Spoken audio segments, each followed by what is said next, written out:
It's January 20th.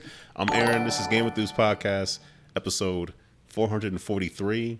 The real 443, because I messed up last week and said it was 443, but this is the actual 443. I need to get my numbers right. Tiny, help me out here. It just depends on how you count. Like, this is probably... They are both 443. So. Yeah, this is part 2. This is a redo. We're going to say...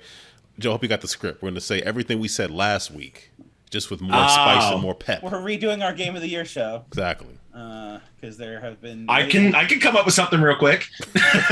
No pressure. No pressure at all. No, none at all. All right, so Tiny, you're here this week? I am.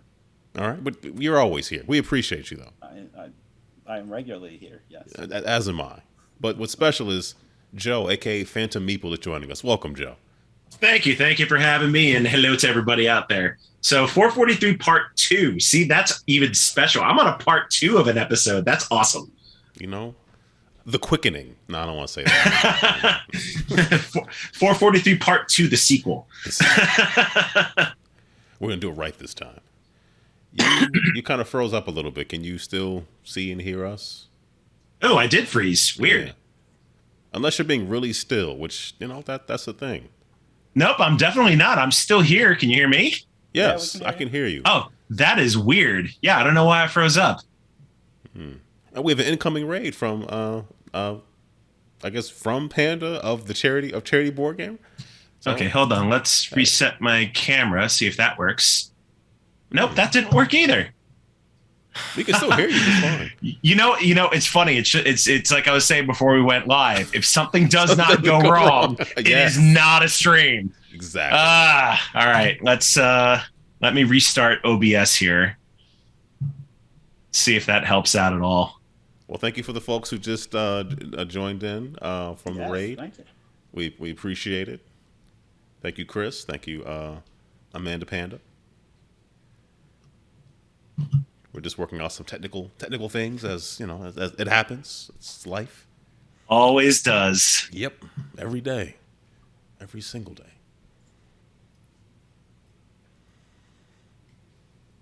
All right. Hey, James is joining us. I see a bunch of games. Hey. Okay. I see Danny from Sovereignty. Danny, if you are listening, I owe you an email. I will be sending it tomorrow. I should have sent it already. I'm not sure why I didn't. So. All right, 1 out of 2.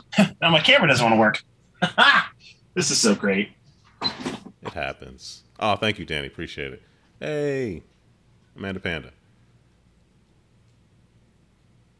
So I'm currently explaining what a raid is to someone.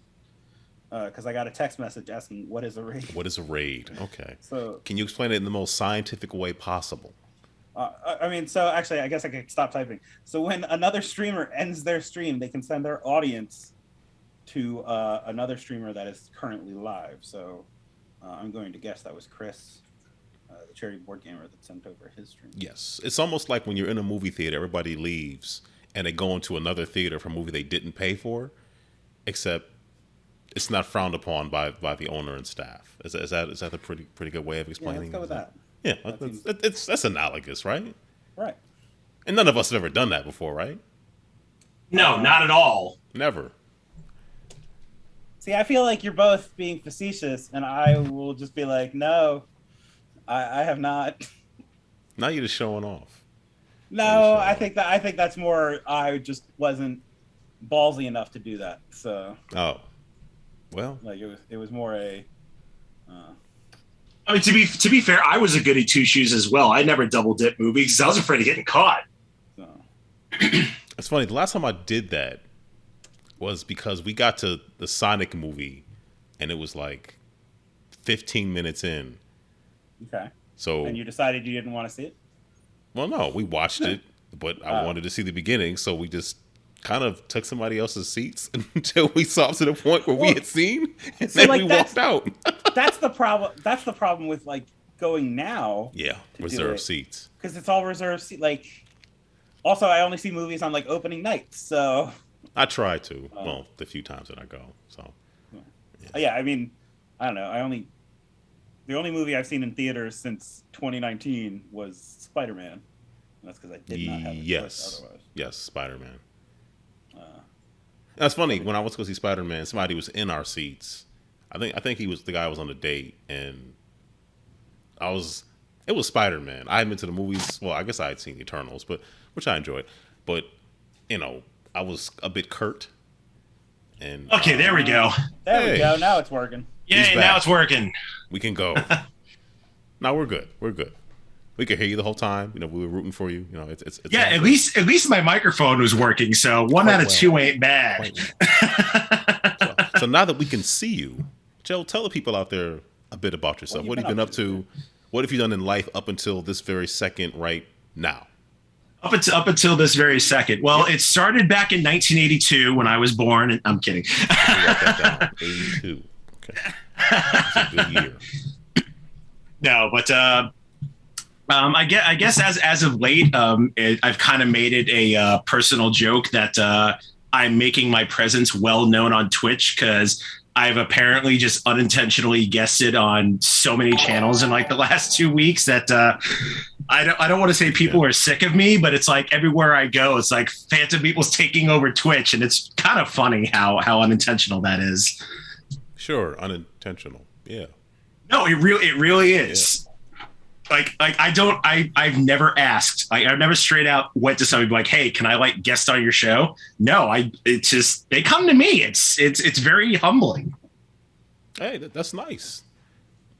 You're a cool guy. That's why I reached out to you. I was like, let me send this guy a DM. No, and I appreciate it. But other than that, I have my own channel here on Twitch. I stream on Tuesdays and Fridays, mostly video games. But I want to try and get to some board game content here because I do love those just as much.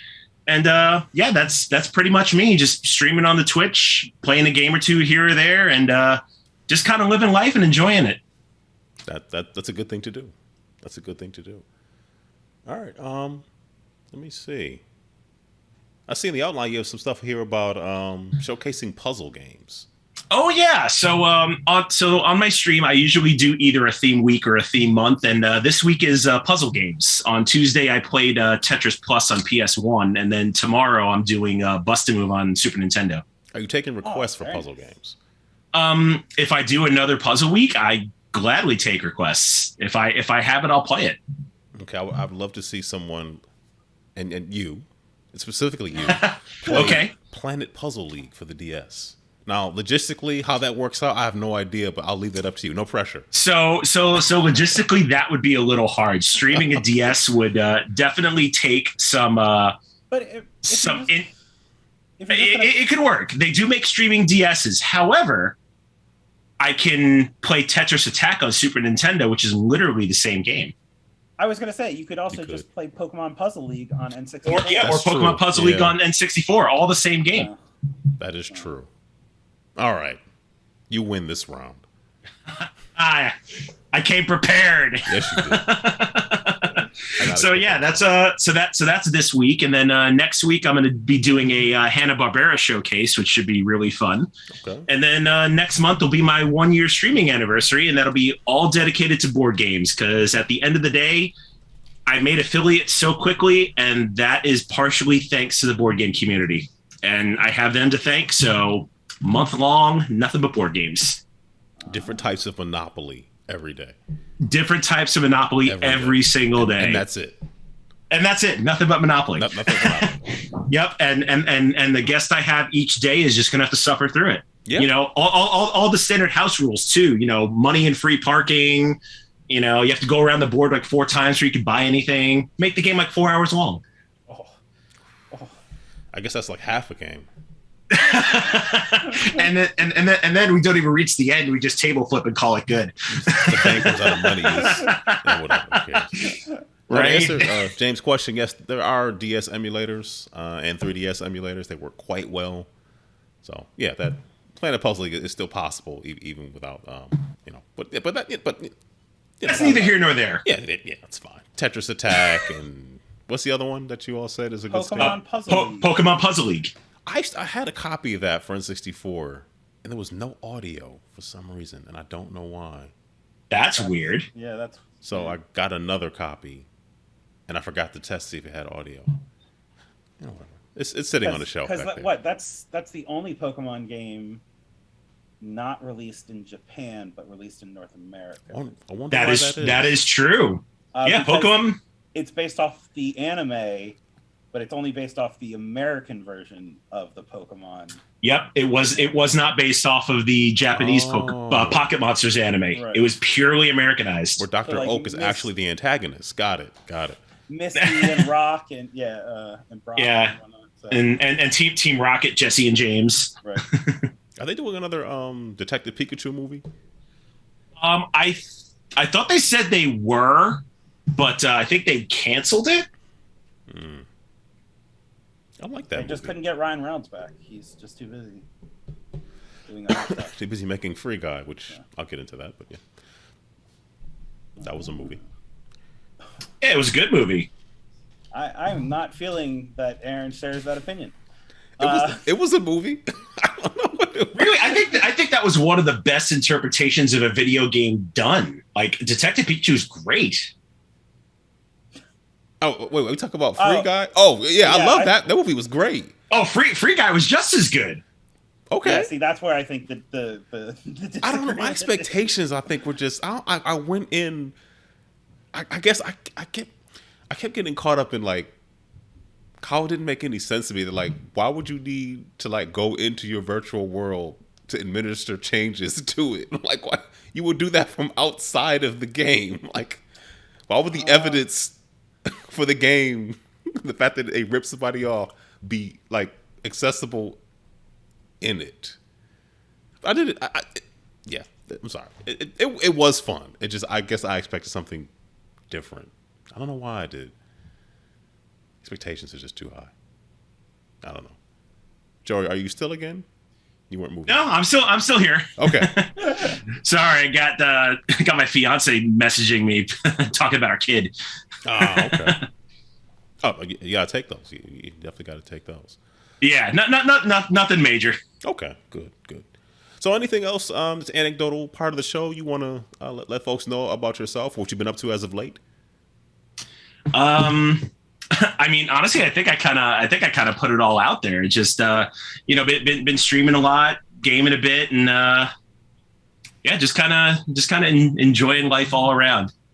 Good to hear. I'll just go through some of my stuff really briefly. Tiny, have you been watching Boba Fett? I did not watch this week's episode yet, but I watched the 3 so far. Okay. And Joe, you mentioned before we went live that did you enjoy The Mandalorian or you didn't like The Mandalorian? I was indifferent. Okay. I've heard that word. I didn't like it, didn't hate it. It was okay. Okay. It was so okay that you decided to cancel your Disney Plus subscription as soon as the credits rolled. Exactly. Yeah. It wasn't worth hanging on to the Disney Plus. Not for one thing. If that's not for one show. Yeah. And you already said you're not really into the MCU stuff, so it's like, that's another thing. I never grew up around comic books. I didn't read them, so I mean, why am I going to watch movies about them? Again, I have seen some of them. Like I've seen Guardians of the Galaxy. I've seen Deadpool. Mm-hmm. I think I watched the first Iron Man.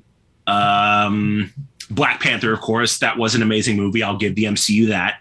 Other than that, I really haven't watched too many. Okay. Gotcha. Yeah. Well, I don't want to belabor about Boba Fett too long, but I'm enjoying it. It does kind of feel like when I give an episode a pass, it's because they're setting up to something, and I'm waiting for like, okay, you set up this episode for something else, and then like I watch the next episode, and I'm like, okay, you're still setting up.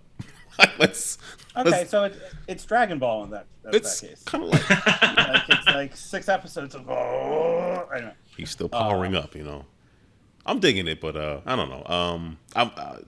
I hate to do this to you, Joe, but there's a lot of comic book stuff out there. I've been watching Peacemaker on HBO Max. Oh, you're not. It doesn't bother me at all. Actually, I've heard about that. I kind of want to watch it just to see the ridiculousness of John Cena. The thing about Peacemaker is, like, Tiny, you know more than I, so you correct me if I'm wrong. I feel like there's not a whole lot of Peacemaker comic books with which to take stories from, so they're kind of just. The Peacemaker that is in the Suicide Squad does not reflect the Peacemaker that was in the past comics. Now there is a Suicide Squad run going right now that Peacemaker is in. Okay. That he is, but even in that one, he's not the kind of goofy. So like, oh god, this is gonna. So for example, we'll talk about Peacemaker real quick. So if you notice that all the cop cars are from Charlton County, that's because that's the comic I did not book notice company. that, but thank you. Okay. That's the comic book company that owned Peacemaker before DC Comics purchased them. So when they bought them, they bought Charlton's whole. And you knew that IP. because you just knew that, or you watched a YouTube video explaining Easter eggs? I mean, I knew that from a YouTube video I probably watched 10 years ago or whatever. And you remember that? That's wow. Okay. Well, Charlton Comics, like Captain Atom, also comes from Charlton Comics, if I remember correctly. Okay. And there are a bunch of the Question, I think, was in Charlton Comics. I know the Question. So yeah, so there's that kind of stuff. But like he's an ambassador or a diplomat in DC, and he gets so mad about some of the gridlock that he sees that he dons the Peacemaker outfit to essentially like daredevil crime, but he's okay with guns and also has a jetpack, like most people do. Yeah, you know, and like so like, and like this is like 1960s comics, maybe I think it is 60s. So like everyone's like just like straight up and down, like it's old Superman looking stuff. Like people don't have muscle tone or anything in these comics. So he's flying around with this, and like he has the dumb helmet and the dove of peace that's on his chest and whatnot. The most ironic thing.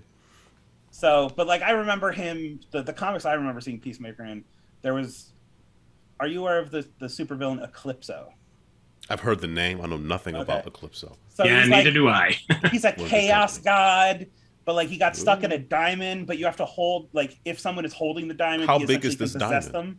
Well, it's been shattered, so like if people find portions of it, it'll take them over. So that's a comic book. This this team of superheroes goes to fight, like stop Eclipso, and he can be defeated by sunlight essentially. So like they have all these like UV grenades or whatnot, and they all die. Like it is one of the comics from the 80s that I remember like this doesn't happen. The superheroes don't lose. And including sometimes. Peacemaker, like his ship gets knocked down and like you're pretty sure he's dead, and they brought him back later. But like that's where Peacemaker in those comics are essentially the Punisher of the DC universe. Like he's like, I like guns and killing people. So anyway, yeah, John Cena's an interesting one. I've enjoyed the show so far. I've been watching it with my girlfriend, and now that we've watched 3 episodes, she says we are invested and we'll finish the season. But during watching those 3 episodes, I got a lot of questions, like what the is going on the trailer? What the heck is going on the TV screen? So Joe, I guess what I was trying to really get to is that Peacemaker. I mean, I don't think you have to know a lot about the comic or really like it to really just get into the show. So that's fair. Yeah, I think if you know very little, I think you'll be just fine.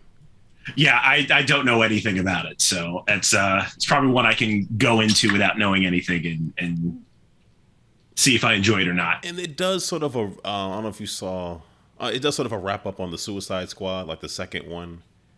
It kind of just gives you like a little bit like previously in Peacemaker's life, or Well, because I mean, so it is a direct follow up to that second Suicide Squad movie. Yes. Because James Gunn wrote the Peacemaker series during quarantine, because he was bored. So got it funded. Hey, look, and they got it funded. HBO was like, "Hey, we'll make this into an 8-episode series or whatever." Money. So, but man, that Suicide Squad movie was pretty good too. I liked it. My wife hated it, but I liked it. So, right, but your wife also, well, as stated last week, your wife preferred the Will Smith Suicide Squad movie, which I don't understand why, but that. Yeah. I wasn't a fan of that. Like I did watch that, and it was not great. It just Will Smith and His Amazing Friends. I mean, not that this one is like a fantastic movie either, but like it was. I mean, this one is rated R. It didn't have to pull as many punches. It doesn't make a whole lot of sense, but I don't know. All right, and last thing I'll mention, so I'll be quiet. I had a chance to do a guest spot on the More Meeples and Merrier, which is Tim from Meepleville, his show. So I was on there with Luna, Dwayne from Blackboard Gaming, Amanda Panda, and am I forgetting someone? No, it's just me. And then Tim. So it's like, there were 5 of us. I made sure I'd be forgetting yourself. Yeah, I was there. So that should be coming out soon. So that was a lot of fun. And I believe James was watching us do that live. So James, I gotta say, James really supports streamers, man. He really comes out. See, now you want to talk about somebody getting to every corner of Twitch. Yeah, James Brazil is everywhere, and he's awesome. And it is appreciated. Yes, very appreciated. He's an active listener. I like that. Sorry. So I'll be quiet now. Tiny, what have you been up to? I mean, not a whole lot. We already talked about Peacemaker. I don't know if I've watched anything else of real interest. I will tell this real quick. And Aaron, you know at least part of the story. 2 weeks ago, I fell for a scam. Yeah, you did. We told you. I did. Well, you told me after I had already fallen for the scam, so it wasn't very helpful. Well, so we didn't know what you had done. Right. I understood. Anyway, so Arcade 1-Up are 3/4 arcade machines. I was in some video game website, Discord or whatever. Someone put it up like, oh, hey, they're doing clearance deals. It turned out someone had cloned the website. Oh, no. So it looked real. I thought I was getting a real nice deal on an NBA Jam Arcade 1-Up. Nope. So put in the order, whatnot, then realized what was wrong, went through PayPal, said like, hey, you need to cancel this. They're like, oh, you have to wait to see what comes.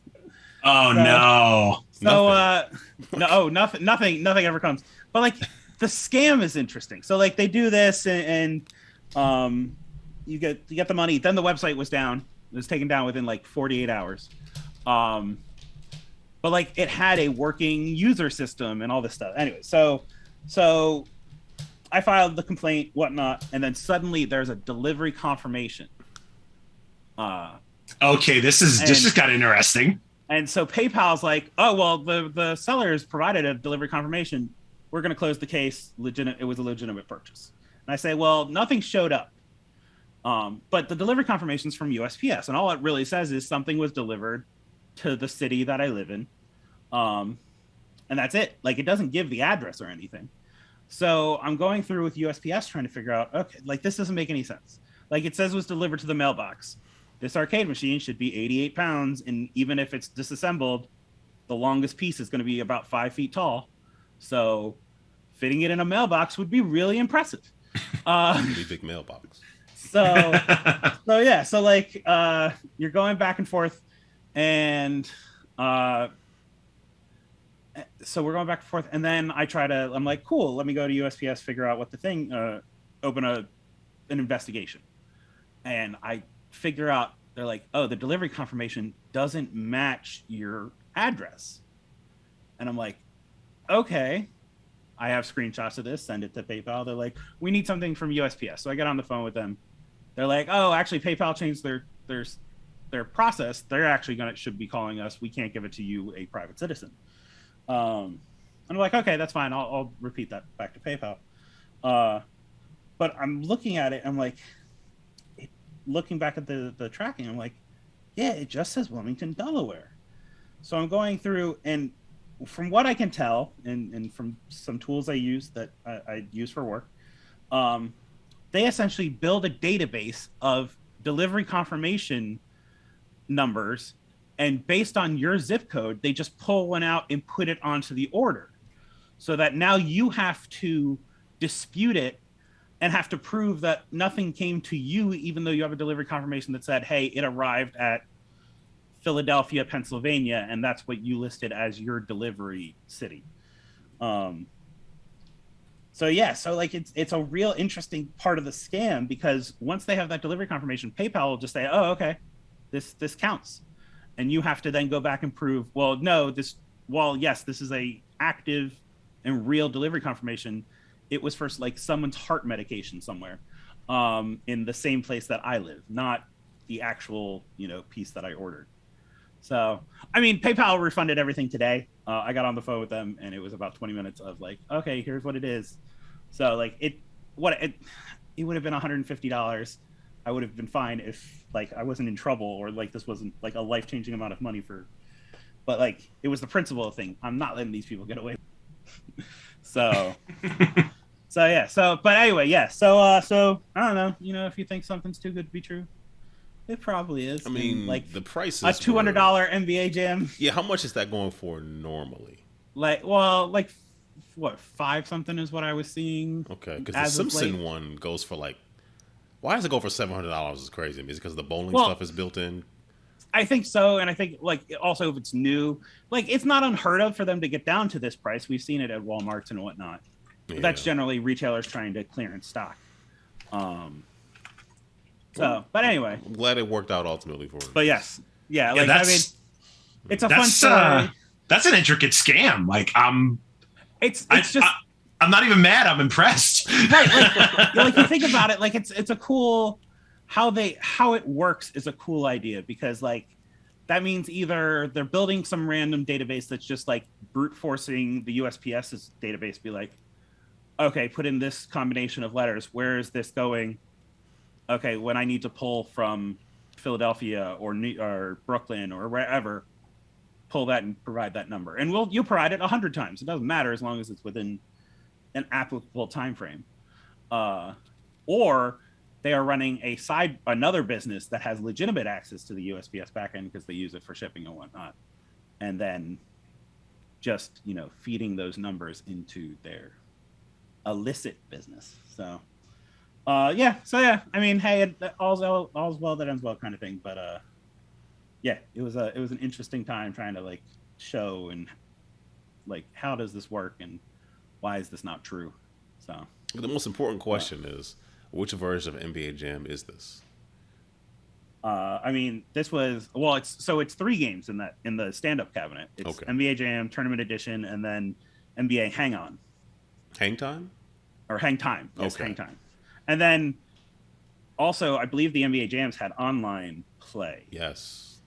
The new ones do have that. That is right. Right. So, that's kind of cool. I mean, I'm still probably going to go look at that because I'd still like that cabinet. But you want a real one and an actual one. No, I don't want. You want one to actually show up. Yeah. I'd like one to arrive, but like I don't want. I thought you meant like a real one, like a real full size. Like, no, I don't. Yeah, a real full size one that you have to modify to play all 3 of those games and have them all playable online, right? With other people who did the exact same thing in the same way you did. What are the odds of that? The voice of an angel coming through. What's going on, Michael? I didn't look at my phone after I didn't see a response for like an hour. I was like, I guess there's no show tonight. And I left my phone downstairs and I went and looked at it. I was like, that was 40 minutes ago. Okay. I guess I'll get on. Gotcha. Well, hey, it is good. What has been going on? Anything of note you would like to share? I don't know. I really didn't prepare anything. So I don't remember. I watched the episode 4 of Boba Fett. It was fine. I don't know if they have any more flashbacks that they need to do anymore because they're pretty nearly caught up to when they showed up in Mandalorian. So gotcha. I think you could just watch those episodes and then you're caught up and then, just see where it goes from now. Or they could do, I don't know, whatever they want to do. It's fine. I keep watching it. Yeah. I think that's enough. All right. Well, since you just got in, Joe, Mike, Joe. Pleasure to meet you. Likewise. Mike does not look like Plock, but that's just sorry for being Oh no. I got some facial surgery to so that's actually a photograph of me now. That's weird. that's actually in real, like live right now. It's very impressive. So, yeah, it's free framed. Right. I'm training to be a Plock mime. Oh, good old Plock. Do I own Plock? I do own Plock. I got it right before the price went up. Yes. Gotta get Plock. Anyway, let's talk about some games. Joe, what have you been playing as of late? As of late, I've actually played a lot of things tabletop more than video games lately, which is kind of really surprising for me because I do love my video games. But I played Power Rangers Heroes of the Grid for the first time this last week, and I gotta say, I'm not really big on like miniatures games, but it was really really fun. I super enjoyed it, and it kind of worked out that I was actually doing Power Rangers retro games last week.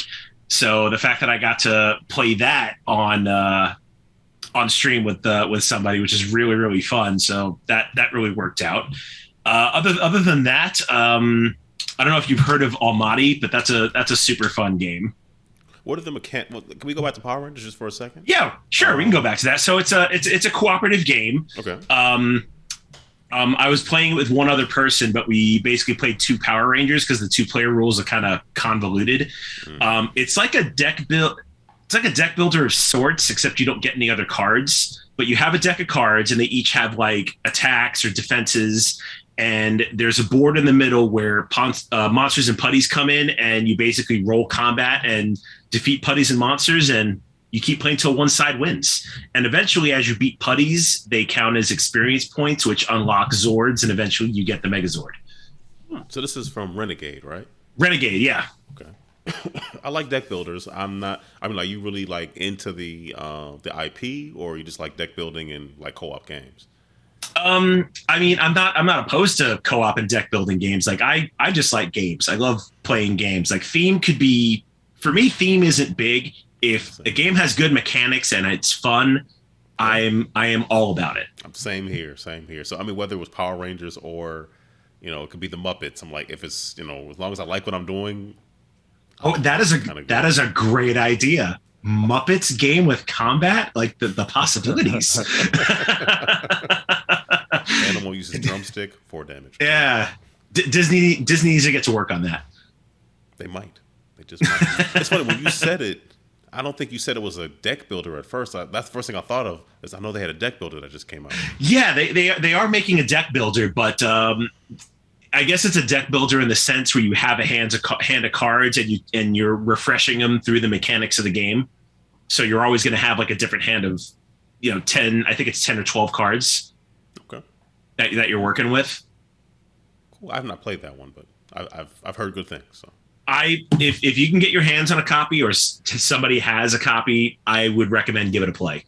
Okay, I like co-op too. I don't win a whole lot, so if I can lose with someone, it's even better.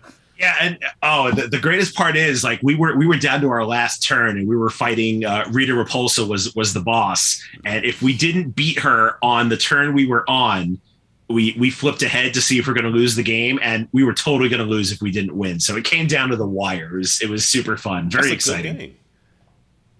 Well, but the suspense. Nothing exactly. Nothing wrong with a little suspense.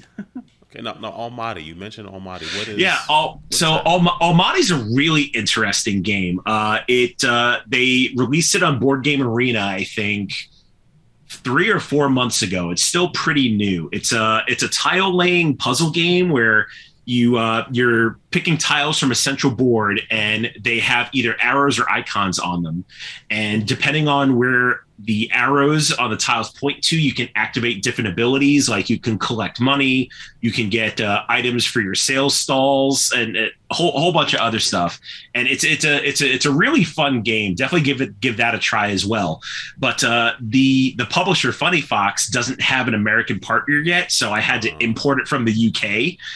Because I fell in love with the game the first time I played it. So it's really good. That's another one you need to give a try if you like good thinky puzzly games. A lot of player interaction too. Okay, I'll add that to my list. Hopefully it gets I don't know.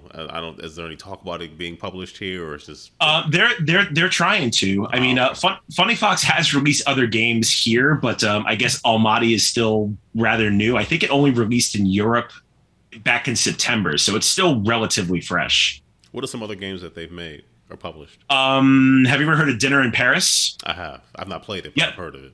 Dinner in Paris is their game, and that has been released here, and that's another fantastic game. I've played that as well. Okay. Are these all games that that you you introduced somebody else to, or they got introduced to you? Maybe little column A and little column B. Okay. So Power Rangers Heroes of the Grid was my first time playing it. That got introduced to me. Almadi I was introducing to other folks. Actually, I may as well do some name dropping. A couple weeks ago, I had a game day with Casey Miguel of Brain in a Jar. If you're familiar with them. Yes. And so I was introducing that to them along with Hansa Teutonica. I taught them that as well. That's it's a really stiff Euro game, but it's got amazing mechanics and also one of my favorites. So yeah, taught them those two games, and it was a fun time. Okay, Casey and Miguel seem to like a lot of like heavy games. Yeah, they do. They are big on heavy games. Like they love stuff from Mind Clash, Tricarion, Anachrony. Yes, Anachrony, yeah. And Cerebria. Like I actually have all three of those on my shelf too. They're actually right over here below my couch cushion. Okay. You can't see them, but they in the picture that's what they would be.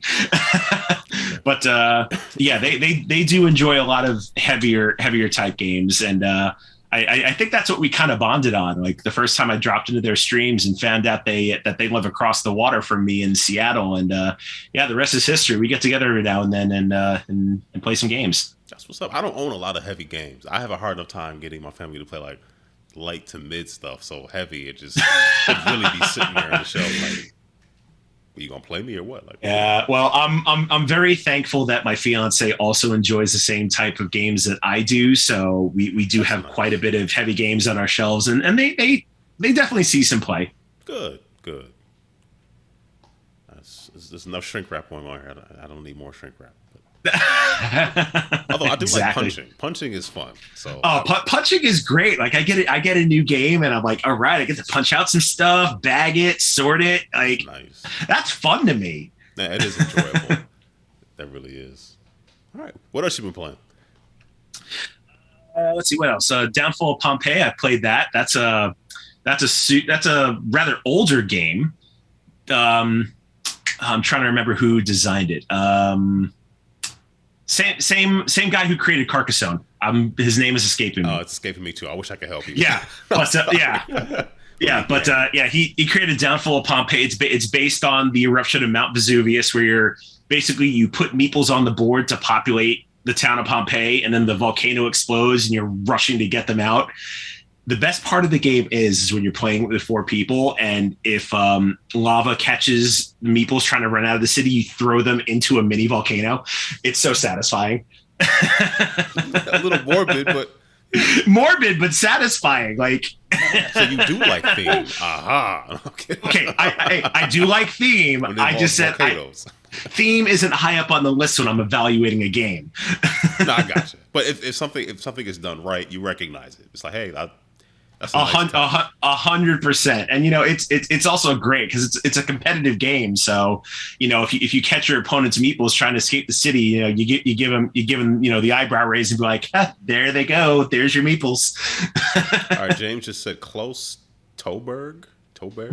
Klaus Teuberg. I don't know if is that the. Let's see. Is that the designer of Carcassonne? You figure I'd know, but I don't. I just don't remember. Klaus Jürgen Verde. There it is. Okay, that's who designed it. Yeah. I looked him up and I looked at that and I'm like, I'm not going to try to pronounce that. I'll let somebody who's heard his name out loud before. Yes, and I have heard his name. Yes, Klaus Jürgen Verde. Okay. Could you do it one more time just because you did it so well? Sure. Klaus Jürgen Verde. Klaus Jürgen Verde. Okay, cool. All right. I've not played that one either. I've heard of it. I know it is a little bit older. Now that came out after Carcassonne, I'm assuming, but I'm not actually sure if it was one of his earlier games before or after Carcassonne. The only reason why I have it on my shelf is it was like my first year into board games, and I found it at a Goodwill in shrink wrap for like $8. So okay. I'm like, I'm not gonna pass that up. So you live in an area where you can walk into Goodwill and find like really good board games and get them at a deal. Around here, there is nothing. It's nothing. See, here's the thing. People have gotten smart. Like a couple of years ago, I'd walk into a Goodwill. Like I found Downfall of Pompeii and Shrink. I found a complete in-box copy of Eldersign. for like $10. Nice. I think there's one other game that I found at Goodwill, which was a decent deal. But no, people got smart, and they started realizing what people were giving away. Nowadays, it's like 30 copies of CNET and 20 different Monopolies. Yeah, a lot of CNETs. There's some other stuff that's like, but it is what it is. I mean, I know with the retro video games, Goodwill got smart and was like, yeah, these are worth. Oh, they money. super got like they put all those on eBay and they sell them that way. They don't even bother putting them on the shelves. Never. Yeah. So it has to be like a place that's not Goodwill and somehow doesn't realize that some of these things might be worth more than what they were charging. Mm-hmm. It is. Yeah, and they're starting to do that with board games too. Like I think I've seen a couple of games like behind like the glass shelf where they keep like what they consider collectibles. Mm-hmm. Yeah, they're getting smart. Yeah, they're collectible. Sometimes it's the high end items. Yeah, the high end donations that they consider collectibles. Right. Unopened Wheaties boxes from like the late 70s that are full of holes and nobody even knows who's on the cover. It's old. Yeah. It must be worth a lot. Put it in a glass case. Oh yeah, it's like going to yard sales where it's like people thought, all Nintendo stuff was worth something. So this copy of Urban Champion with that's basically in half, $25. You're like, come on, just because it's not new doesn't mean it's worth something. But people got to try, right? Yeah, exactly. All right. You have I like your list because you have an analog and digital separated. I like that. I appreciate that. Yep, that I did. Love to see it. But you have one other analog game on here. I'm not familiar with this one. Hansa. Oh, Hansa Teutonica. Yeah. Hansa Teutonica. Yeah. So Hansa Teutonica. It's a older game. It's basically based on like the Hanseatic League in Europe in like the 13th or 14th century. Okay. It's a super heavy Euro game. Terrible art, terrible theme, but amazing mechanics. Okay. You like a lot of Euros. I do. I am pretty. Most of my shelf is Euros. If you look behind me, you can definitely see a bunch. But I do enjoy a good Euro. A nice dry Euro where it's strictly about the mechanics. Should we converting this thing into something else for this other purpose? Exactly. I mean, shoot. I mean, up in the corner over this way, you can see my stack of 18xx games. So I definitely like dry, heavy stuff. I don't have any of those. I hear mixed things, but nothing is everybody's cup of tea. So. Yeah. Oh, especially 18xx. Like if the idea of building train tracks, buying trains, trading stocks, and making money sounds great to you, then 18xx is right up your alley. Yeah, I look forward to sitting down one day and somebody cracking open a box. I don't own any, but I'm definitely interested in playing some. So, are those available on like a BGA or no? So there's a site on the internet, 18xx.games. It was co-created by Toby Mao, which I believe is Ambi Valdez's husband or partner, not sure. But he created this site, and I think there's like 20 or 25 18xx titles on that site, and all free to play. Really? Yeah. Oh, okay. I'll have to take a look at that. I did not know that was a thing. Many people don't. Okay, well, I've learned many things today. Some about Peacemaker, some about Pokemon Puzzle League, but definitely about it. I didn't know that was a thing. Okay. And in terms of like, is it capped by rules, or is it sort of there's there are rules. Like 18xx is kind of the base system. A little bit of history on it. So the first one made, I believe, is called 1829 by a gentleman called Francis Tresh, a British guy. Mm-hmm. And he created that. And then eventually he came out with 1830, which is usually the one that people know or hear about the most. And just throughout the years, people have taken that base system. They, throw in their own mechanics. But at the end of the day, you're laying down hex tiles with train tracks on them. You're buying trains, you're trading stocks in train companies and running them to see which makes the most money. At the end of the day, that's what it boils down to. But each particular game has its own unique mechanic. Like 1817 is heavily based in the stock market, and it's called 1817 because that's when the New York Stock Exchange opened. So there's that one. Or trying to think of another one that's kind of heavy on theme. Or like 18 Chesapeake, which is a kind of like a beginner title, but it's set in like the Chesapeake area of the U.S. with like the starting boom of like railroads in the United States, and that's kind of got its own like set of rules. So they're all different. Okay, which one is your favorite or top three? Top three as far as 18XX goes, 1862, which kind of centralizes in like the UK, like London area, where there was a huge boom of railroad companies all trying to compete with each other, and they all eventually merged into the London National Railroad. That's a super fun one. 1846, which is in the U.S. Midwest. That's a super fun one. Not too heavy on stocks, but more on the operation side of trains. That's a really fun one. And 1882, which is one that takes place in Canada, where you don't start with a lot of money, and there's a limited amount of train tracks. So if you're not building fast enough, you could not have the tile you need, but yet you still have to run a successful company. So those would be my top three. Okay, cool. I don't know what your experience level is on the site, but I might have to bother you, for a teach. Oh, you would not bother me at all. If anybody that wants to learn 18XX, I will chomp at the bit. Like you want to play, sign up, let's go. Okay, sounds good. You all heard it. Yeah, you know what? That applies to anybody in chat too. You want to learn 18XX, hit me up. I will gladly teach you 18XX. Okay, sounds good. I will take you up on that. Fair enough. All right, sounds good. All right, I see you have some more Power Rangers stuff up here. You went back into some retro stuff. It looks like I did. So last week was Power Rangers week on my stream. So I did one day I showcased some of the Super Nintendo games, and then on last Friday I did Genesis and Game Boy, and then in between that on Wednesday is when I actually did Power Rangers Heroes of the Grid. Oh, okay.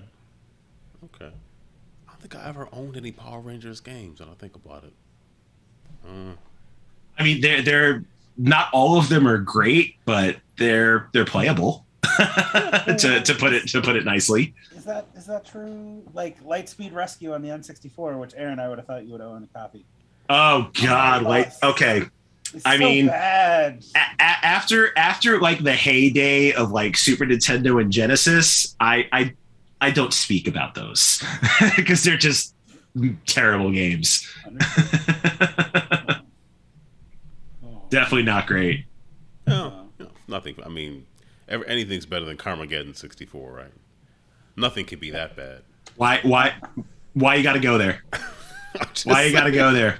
Well, because so there is a thing for us. Like, Superman 64 is not a good game. I won't argue it is. I was about to say Superman 64 is definitely up there in terms of trash. Like, if you want to talk about trash on the N64, I could probably give you 10 games easy that are worse than Superman 64, including Carmageddon 64 is unplayable. Yes. And if you try to play multiplayer, I believe it runs at a total of 8 frames a second.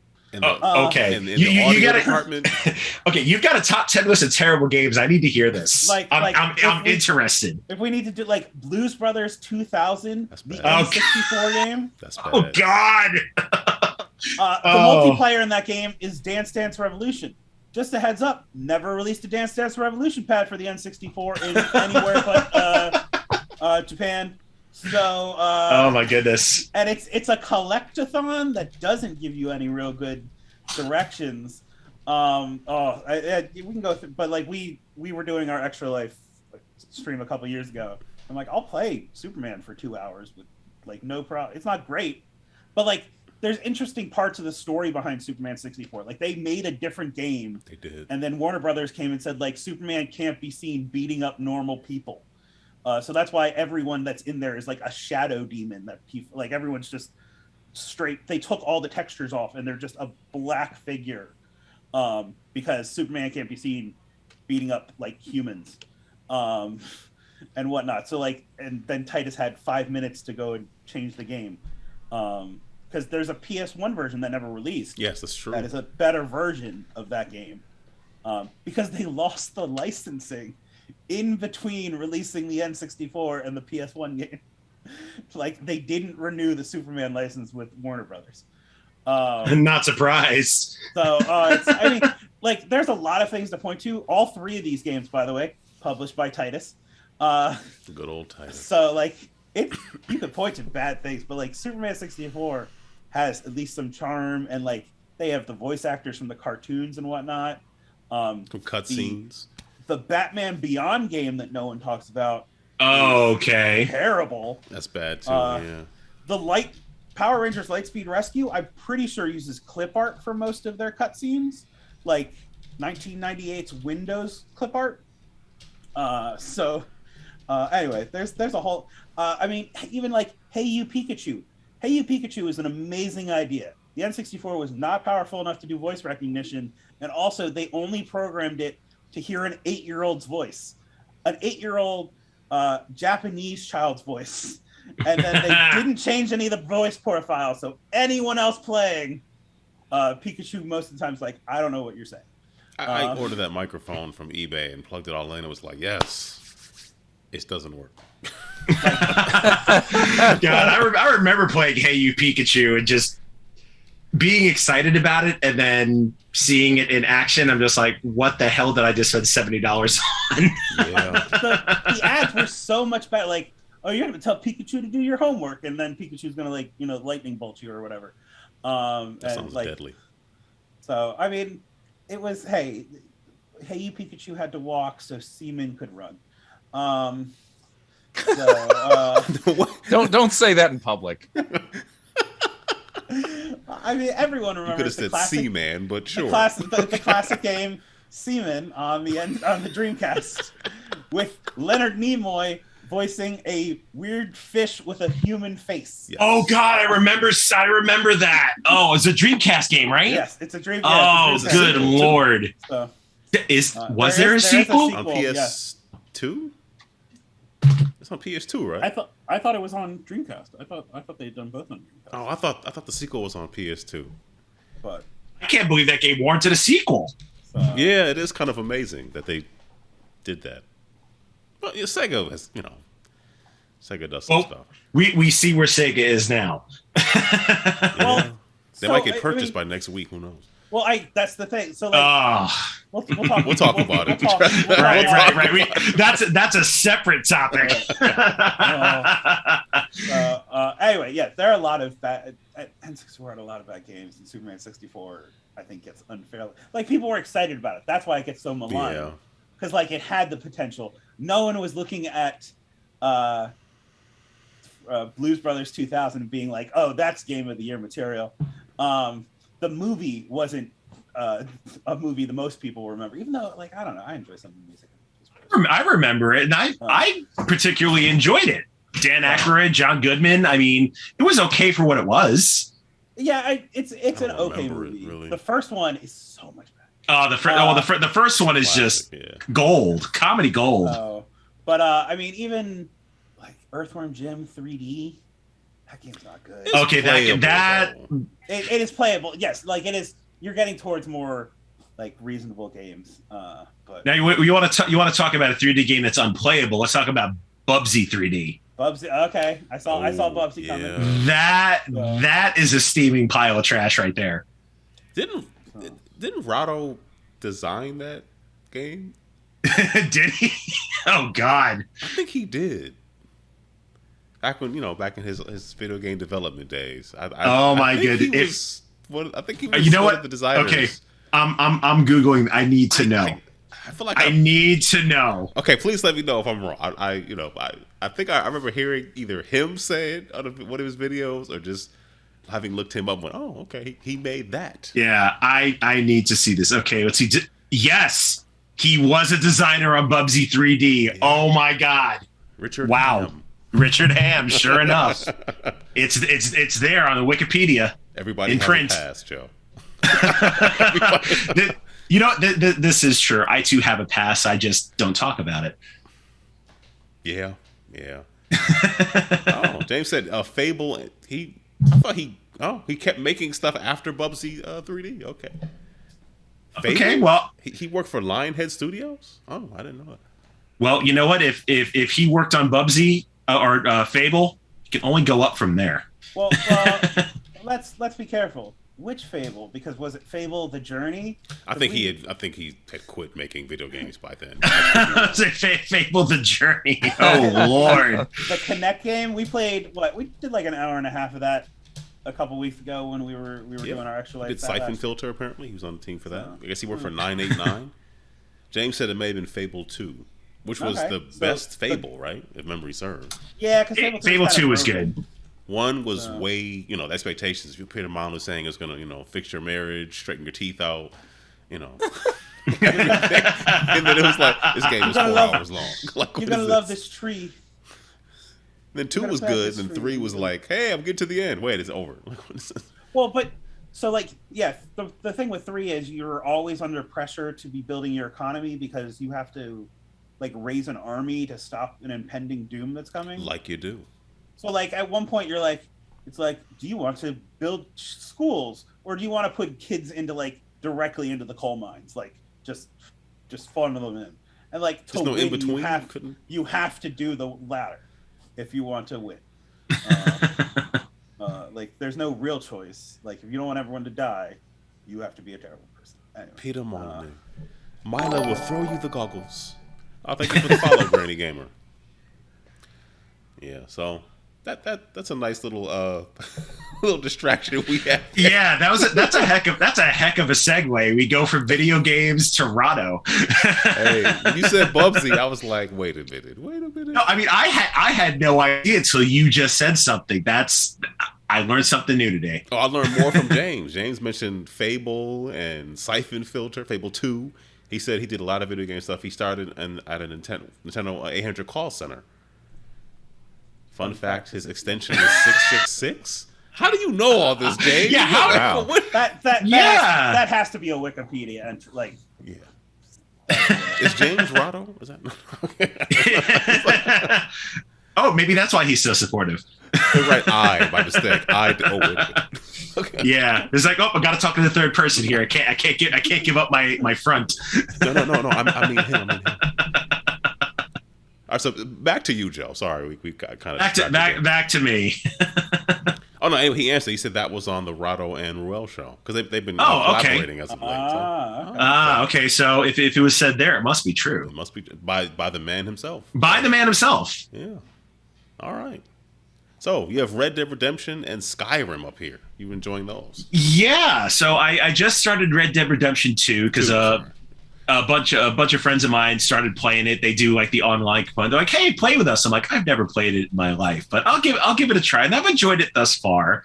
Okay. And then as far as Skyrim goes, when the anniversary edition came out, I used to play Skyrim a lot, and then it kind of fizzled. Mm-hmm. And then they came out with a bunch of new content, so I'm like, all right, reinstalled it, put some mods back on it because I played on PC, and I forgot how much of an enjoyable game that is for being a 10-year-old game. It still holds up. It's been ported to my microwave can play, Skyrim. It's been ported to everything. Yeah, right. When It's everywhere. To heat up, I just play Skyrim. This popcorn is delicious. Such a fantastic game. So yeah, I've been dabbling in those. If I recall correctly, is there a way you can mess around with the mods on the console on Xbox? I think limited you can kind of put mods either I think Xbox or PlayStation through the Bethesda Creation Club, but it's not as in depth as you can on PC. So you can't turn the dragons into Macho Man Randy Savage and stuff like that. I tried that mod one time. That you want to talk about something disturbing? Install that mod, either or make all the dragons Thomas the Tank Engine. I've seen that one too. Yeah, that's like a good one. I mean, it's relatively flexible because, for example, there is for Fallout 4, there's a huge pack of fixes. And now you can also play those on your Xbox, at least on Series X. Okay, so for Fallout 4, is there a fix or a mod so I don't have to build the town? That's why I stopped playing Fallout 4. I believe there is, actually. You don't have to engage in the whatever settlements. That's what. Okay, because once I heard I had to do that, I was kind of like, yeah. I mean, I don't remember you having to like. There are probably like 2 or 3 instances that you have to like defend this because. Yeah, there were times where you had to build stuff, but I didn't think you had to like fully develop it as part of a game objective at all. Right, like yeah. Aaron, you should probably just go back and play that. Okay, I'll do it right now. Okay. Have fun, y'all. Yeah, go play it right now. Let us know what you think. Have you beaten Skyrim, or you just kind of came back to it to just sort of wrap it up? Oh, I've beaten Skyrim. I've played through the main campaign. I think I did that back when it was on PS3. But I don't think that was like the worst version when it came out. Yeah, it was so terrible. Yeah, I finished it on PS3, and then I don't think I've properly finished Skyrim since. Like I've just, I got it on PC, I think 5 or 6 years ago when it was super cheap. I think I got it for like $9 during a winter sale or something on Steam. And yeah, people keep coming out with mods for it, so it keeps it fresh. Okay. All right. Okay. Anything else you've been playing that you just maybe you forgot about that you didn't list? No, that's pretty much it. Other than, if I don't play it on my channel, or if I don't play it in like the spare moments that I have, that's kind of it. Like between streaming and apparently being on everybody else's channels, it's like I the people have spoken. Yeah, the people have spoken. Like it's great. I don't mind. Like I like the exposure. But it's super funny, and I don't mean to segue again. But this morning, to case in point, like Amanda Panda was doing her Thursday solo stream, and for the second week in a row, like she's like, "Hey, we're gonna play this game," and I say in chat, "Hey, I'll play Trek 12 along with you in chat, because this will be fun." And today she did Sagrada, and I'm like, "Yeah, I've got it all set up. I'll play the solo move with you," and without even missing a beat, she's like, "You want to be on the stream?" I'm like, sure. So I've completely taken over the last 2 weeks of solo streams. So it's kind of great. No, those are good games, and Amanda's awesome. So she is such a sweetheart, and I am looking forward to shaking her hand at Dice Tower West next in March. I wish I was going. I had a chance to meet her at PAX Unplugged, but I wish I was going to Dice Tower West. But life. Yeah, it's gonna be my first board game con. I'm looking forward to it. Oh, you're gonna have. You might almost. It almost felt like an overload of meeting so many people in person. And I know so many people have already like messaged me privately. Is like, we need to play a game. We need to meet. I'm just like, wow, what the heck happened? It'll be great. You'll love it. I know. It's just funny because like this time last year when I was even thinking about starting streaming on Twitch, and I'm just like, okay, this is going to be a fun little pandemic hobby. I'll set up a little camera, I'll play some games, and nobody's going to watch me. Yeah, yeah. Myself from last year is laughing all the way to the bank. It's like, look what you got yourself into. Yeah, that's good. That's encouraging. That's all right. It is, and it's very humbling. I'm very appreciative of the folks that have accepted me into their communities, and it's I mean even here when you ask me to do a guest spot, it's always very humbling that people want to talk to me, and it's a great feeling. Agreed. And I think Mike would also agree, wouldn't you, Mike? Absolutely. All right. What have you been playing? No, that's all I had to say. Although it's really not terribly far from it because I haven't played much of anything specifically in the last week because I'm so used to now us having like 2 months in between episodes. I need all that time to build up more than one little game to play. But one thing I did put a little bit of time into since we've recorded the Game of the Year show, and I had talked about what my Game of the Year was, which is the Darius Pinball game. Figured I should learn the new version a little bit more, and I got my head wrapped around how to get the higher scores. I think still not easy, I mean, for me, I mean, for like skilled pinball people, it'd be like, are you kidding me? This is like a baby's toy. But I'm like, look, this is the one that I want to devote the time to, so I can have something. Lucky would have it, At Games does usually a weekly incentive to play a specific table or whatever. And with these packs, they've been calling them Taito Tuesdays. And Darius was the featured game 2 days ago. So I gave it my best effort and uploaded a 1.1 million score. And I missed the top 10 leaderboard by about 100,000 points. So if I had played again and again and again, I might have been able to do it. But it's just one of those things where I feel like if I get a good score on the first game, which is what happened in this case, every subsequent game is going to be worse, progressively so. Like, it's a little worse and then a lot worse, and now it's pathetic. Every ball, it's like from the springer goes directly into the drain without hitting anything, and I'm like, I don't understand what happened. It was so good. But it's I can understand better now why they made some of the changes they did, and I accept it, but I still miss the original version a little bit, and really do wish both were available, because I really don't see much reason. Is there any way you can get the original version back? No, I mean, not without like finding somebody who's selling one who had downloaded the game and never updated it, because you can't download it that way now, and I can't revert it, and you can't just like run it off of I mean, you can run it off a USB. You have to, because there's not enough storage on board for the additional tables that they sell, but it's completely tied to your account. So you can't even use like a regular formatted USB. It has to be like the table does its own thing, and then you mount it, and then you download everything directly on the table. You can't just like download on the PC and slap it in and have it work. I feel like if the difference is that stark in quality between the original and the new one, somebody actually working on a way to. Well, I mean, it was my opinion, as I stated it last time. But I can see why, now that I've played more of it, why this might be more appealing to, a more traditional pinball audience. So I mean, I'm not really complaining. I'm not saying it's worse.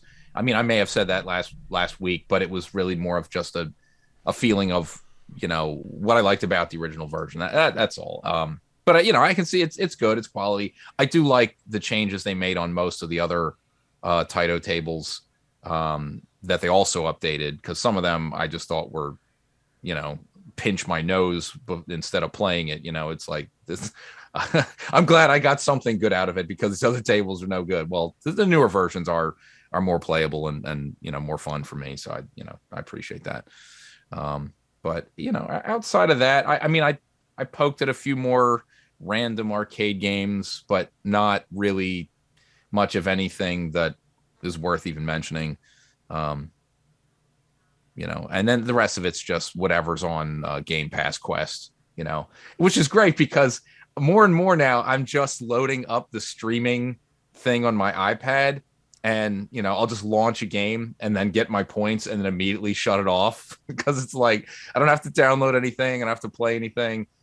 Just collecting points and moving on. So I'm into that.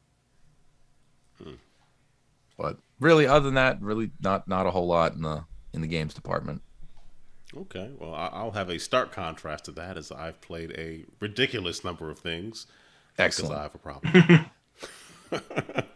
Hey, it's a good problem to have if you're playing a lot of games. It is a good problem to have. And the first one, actually, Amanda taught this to me last week, I think. Circle the Wagons, Button Shy game. Are you a fan of Button Shy games, Joe? I don't think I've played one. I've heard of them. I don't think I've played one, though. I think after you come back from Dice Tower West, I'm pretty sure that you have played them and everything else under the sun. I know. It's just going to be an overload of games. I'm looking forward to it. I wish I could go, but yeah, have fun. But anyway, Button Shy games are normally games that are, I think, 18 cards, I believe, or like maybe 36. But like playing the game, you may just use half of them. So usually it's a game that just has 18 cards. So Circle the Wagons is a game where you put different scoring cards in the center, and then you actually put the other cards around it in a circle, and it's a splaying game where you want to have different icons next to each other and different arrangements. And if you skip a card, let's say like you go clockwise. So if I start at one card, if I want to skip 3 cards in, I can take that card, but my opponent gets all the cards that I skip. Oh, So okay. Risk reward in terms of like what's available. So very fun game. Another one is I played this solo. Some Sprawlopolis, another button shot game. 18 cards. Every card has a scoring, a scoring set or a scoring condition on the back of it, and you're trying to just lay out like a grid of cities, like neighborhoods, industrial areas, roads, and things. Very fun. I don't know. Solo. You could do it co-op too if you wanted to. Well, it can be co-op actually. So, fun game. Motor City. That's a roll and write. Are you a fan of roll and writes, Joe? Oh, I love roll and writes. Do you like Fleet the Dice game? You ever play that? I haven't played Fleet the Dice game. I played it once. But let me think. Couple of recent roll and writes that I played. Roman Roll. That one's super fun. I've seen that one. I want to play that. All of the clever games. I have That's one. I have the first one, but I played them all on my phone and tablet though, because they're I've got all three on my tablet. Railroad Ink's a fun one. I enjoy that one. Which one do you have? Which color do you own? I've got red and blue. I have red. I heard that blue was the best one. Blue is pretty fun. Red can get weird with the lava dice. The lava, yeah. And then another roll and write that I really like, made by Wolfgang Borsch. It's called Brikks, Brikks. It's basically a roll and write if it was Tetris. Yes, I had that, and then I returned it to get something else. I don't remember what it was. I think I returned it and got Cartographers. Oh, I definitely enjoy Brikks. That's a super fun one. It's a really good flipping right. But yeah. Yeah, but I can't get rid of my copy because it's autographed. No, you cannot. No, I can't get rid of it. So Motor City is from Motor City Gameworks, same designers as Fleet the Dice game. Three Sisters, have you heard of Three Sisters? That's going out to Kickstarter backers now. You bounce around and do combos and stuff, but like as more of an engine building where you're making a decision to upgrade certain aspects in order to go further along. It's really fun. I'll have a preview in the next couple of weeks coming out for that. Really dug that. You familiar with Dinosaur Island? Yes, I got Dinosaur Island on my shelf. I don't have I have the roll and write version, but we played it on stream with Amanda. Roar and Write. Yeah, yes. I haven't played that yet. I want to. It's funny. I find the original game. It just looks like so many components. It looks like it's a lot, but it's really, really not. Like you set up the game, you read the rules, you just follow from phase 1 through phase 5 and repeat until the end of the game. It's really simple. I mean, it's funny. People have said that people who like the original game have said that the Roar and Write version sort of does a good job distilling a lot of that just into a much more compact system. So I was on I don't know if you know Mandy from To Die For Games. Yeah, Salt and Sass. She does with Suzanne. Salt and Sass, yeah, with Suzanne. So I was on her channel. Was myself, Jess from Chickskin Game, and Amanda last Friday, I think it was. So yeah, we had a good time playing that one. That was a lot of fun. Introduced some friends to Cat Sudoku. That's fun. I actually just won a copy of that from Jess's channel a couple of days ago, and it just got here. That is right. I did. Yeah. I'm looking forward to playing that. That looks adorable. It's fun. I taught some folks. Of course, I lost because I taught. They had fun. I had fun. That's all that really matters. But you know what? That just means you're a good teacher if you lost. I keep going with that. Yes. If you teach a game and people beat you, that means you taught it well. Yeah. I teach well a whole lot. I played some. I was supposed to stream it on Sunday, but it didn't work out. So I just did a local recording. But I played some Merchants of Magic, designed by Clarence Simpson. It came out from Rock Manor Games. I played that with Raven McKenzie. That video's up on the GameEnthus channel on YouTube. So a lot of fun with that. Roll and Write, where the theme is you're running a shop selling accessories and armor and things. People coming in. Very fun game. It's quick. It's crunchy, but it's really you can play it. I mean, really, when you're playing on Tabletopia, things take longer because it's Tabletopia, but you can probably get to a game in 30 minutes or so. So it's pretty snappy. A lot of fun with that one.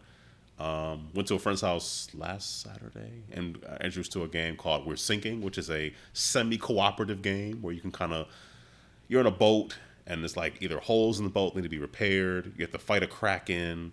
You can get loot, or you can just get water out of the boat. And you have a little like compass dial that you can select what you really want to do, but you put it underneath one of the other 4 options. It's sort of like a bluffing thing, so you can kind of say, well, I want to get water out of the boat, but you're really getting loot.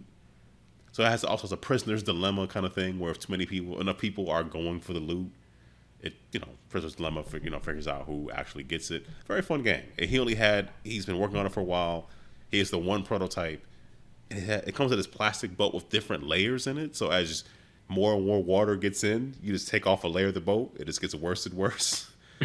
So the thing is, you want to be able to, you want to balance like keeping the ship going while you get enough of the loot, such that if the boat sinks, such that if you kill the kraken, you end up with the most money. If the boat sinks, nobody really gets anything. So it's sounds fun. Yeah, something cooperative comes out. People go, I don't know, but it works. It's called We're Sinking. So really fun. Play some. You ever play Obscurio? I have played Obscurio, yes. Yeah, I played that for the second time on Saturday. I was the trader. Had a lot of fun with that. A lot of fun. Watch everybody argue about who they think it is, never suspecting me until like halfway through the game. So that was a lot of fun. What else? Yeah, and then I played. What else did I play? Shamans. I had to play Shamans before I played some of that. That's a lot of fun as well. A trick-taking game, but it's like a board where like you have a role. Either you're like I don't know. I'll just say you're a shaman or a shadow something, and it's kind of easier for the shadow team to win because basically it's a trick-taking game where if somebody starts off with a suit, if you play something that's not that suit, then you get the little peg to go in the direction you want. So. I won that by accident. I forgot what role I was in the last round, and thought that I had lost, and then I won because I had won so many other times. Oh, that's the best. So when you realize you don't know what you're doing, and you actually win. I can capture that in a bottle. It's a great feeling. Oh, I did win. Everybody's like, really? So, in terms of video game stuff I've been playing, I did finish The Gunk. It was on my list. I forgot what place it was. So some of my most enjoyable games. Mike, did you finish it? I didn't. I really wish I had, but I don't think I've even touched it since the last show. Okay, I just kept hammering away at it. I liked it. I'd like more. I mean, it ended. I was kind of like, okay, but it was conclusive. I think Scoop Moose last week on the live stream said that he didn't feel like the end. He felt like it was kind of episodic. I felt like they wrapped it up. Like it ended, but I enjoyed it. It's really fun. It's on Game Pass. Joe, do you Game Pass?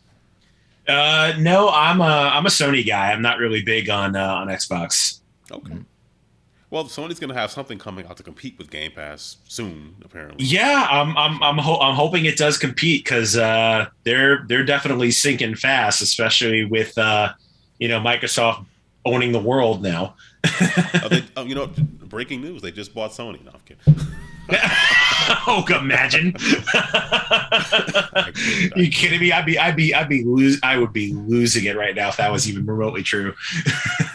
Phil Spencer came out and said that they value their relationship with Sony and that they will continue to honor the existing agreements. Money. Yeah. Call of Duty. Yeah. ... For now. Well, but it's the same idea as what happened with Psychonauts. Like Psychonauts 2 came out on PS4. Yeah. It did not come out on PS5. This is true. So, yeah, that's true. But a lot of things are coming out on PS4.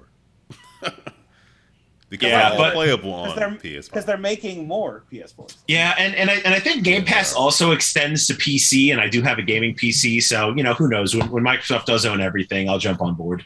I mean, take a look at what's on PC now. It might be worth you jumping on it right now. So yeah, maybe. So we'll see what happens. I've been playing The Forgotten City, another Game Pass game. The plot of that one is you get trapped in this ancient world where if anybody commits a sin, then these golden centurions come alive and start shooting everybody and kill everybody. So you can't do anything wrong or this whole city falls apart. It's a time loop. You're trying to figure out. I was gonna say that. Yeah, there's a time loop. Excuse me. How to like break the loop. Like figure out like who's causing all this, what's causing all of it. It's very dialogue heavy, which makes sense. It's not really about action. It's about having conversations, figuring things out. Oh, that seems pretty neat. I like to really make some more progress in it, but we'll see what happens. Started Deathloop on the PS5. That's a lot of fun. Deathloop is very fun. I still haven't finished it yet. I got to a point and I'm just like, I need to give that one another shot. Okay, I'm pretty much at the beginning. Like I'm like within the first 3 hours of the game, so okay, I have a long way to go. I've been playing Mass Effect, the Legendary Edition. I think we talked about this before we started recording. I don't beat the first Mass Effect, so I'm having a blast playing that game because I'm in my mind they fixed a lot of the issues that I'd heard about with the original release. Gotcha. I mean, the Mako doesn't drive perfectly, but I remember hearing on like the One Up show or whatever that it controlled like crap. So it's decent. So I'm assuming they fixed that. Yeah, well, I'll have to jump back into that one too because I have not played Mass Effect since it was on Xbox 360. Yeah, if you suffered through that one, then well, see, that's a Game Pass thing where I guess if you have Game Pass Ultimate, then you also get EA. Was it EA Access? Oh yeah, EA Play or whatever EA it's called. Play. That's what it is. Yeah. So just more stuff that I don't have time to play, which is great. I'm playing a game called Black Wind. Tony, you want to say something? I was gonna say, you saw that Ubisoft Plus is also coming to Game or Xbox or something? That's another $15. I'm like, no, I'm good. I'm okay. For 100 Ubisoft games? No. Most of which are free. Yeah, they Or give them already away on on your PC anyway, which I own them all. I mean, the only Ubisoft game I really want to play right now is Rayman or a new Splinter Cell because I like Splinter Cell. What else? I'm playing Black Wind, it's like a 3/4 view action game, like in this mech suit. Wait, maybe you are a mech suit. I don't know. It's okay. You're just shooting stuff, blowing stuff up, simple puzzles. It's pretty fun.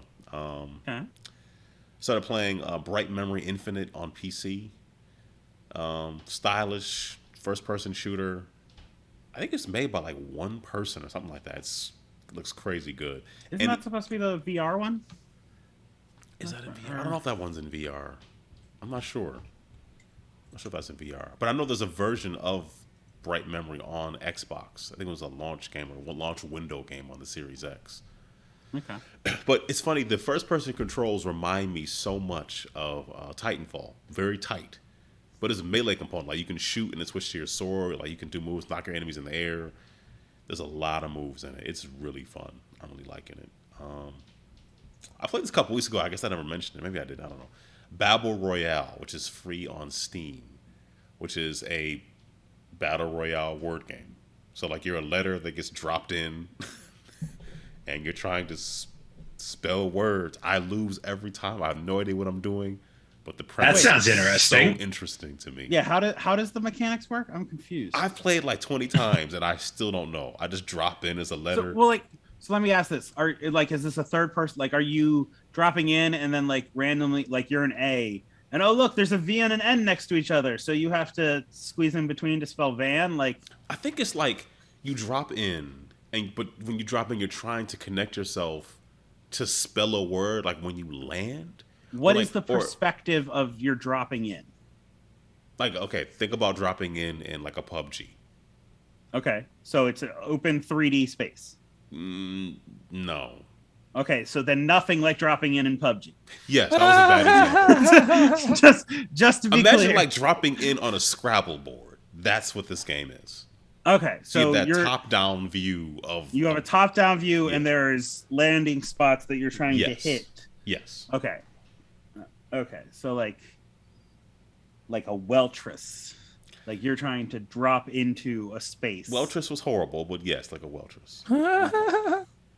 I had that on PC. I got in the 3-pack. It was Bubble Bobble, Weltress, and the original Hero's Quest. Ooh, Bubble Bobble, there's a classic. Radio Shack had this 3-pack bundle. Bubble Bobble, Weltress, Hero's Quest, before it was Quest for Glory. The OG one. Remember, I got it, and that was a fun game. I'm getting distracted. Those are the games that I played. Tony, how about you? I honestly haven't been playing a whole lot. I continue to work on a playthrough of Pokemon Brilliant Diamond. Is it brilliant? Is it really brilliant? I mean, it's a very faithful remake of the first DS, Diamond and Pearl. I think those were the first DS Pokemon games. Like it's on Switch. You play through it. I'm enjoying it. I watched a lot of games done quick over the last week. Me too. Last week. So I didn't play a whole lot, and I don't know. I can pick this up and put it down in 10 minutes. So I'm slowly making my way through again to be the very best that no one ever was. So yeah. So I mean that's mostly what I've been playing. I mean Wordle is still a thing. Have you played Absurdle? I have not. I was going to ask you about Absurdle because I saw you posting about it. I don't know what that is. I'll say so. Absurdle. Just Google it. This cough is terrible. It only happens when I'm talking. Go figure. Absurdle is like you have infinite guesses. You can like backtrack and erase your guesses. I think it's like when you start. I think the word it picks is sort of like based on. I'm going to say this wrong. I think it's based on the word that like most people derive. Like the word that most people arrive at in guessing is what the word is. I don't think the word is predetermined. So the word could start. The word could change though. Yes, that's what I've heard. It can change. If you want to practice for Wordle, use Absurdle because you can just keep going. You can hit new game. You can hit give up. It'll tell you the word. You can just keep going. Like the first one I did it in 7 guesses. It's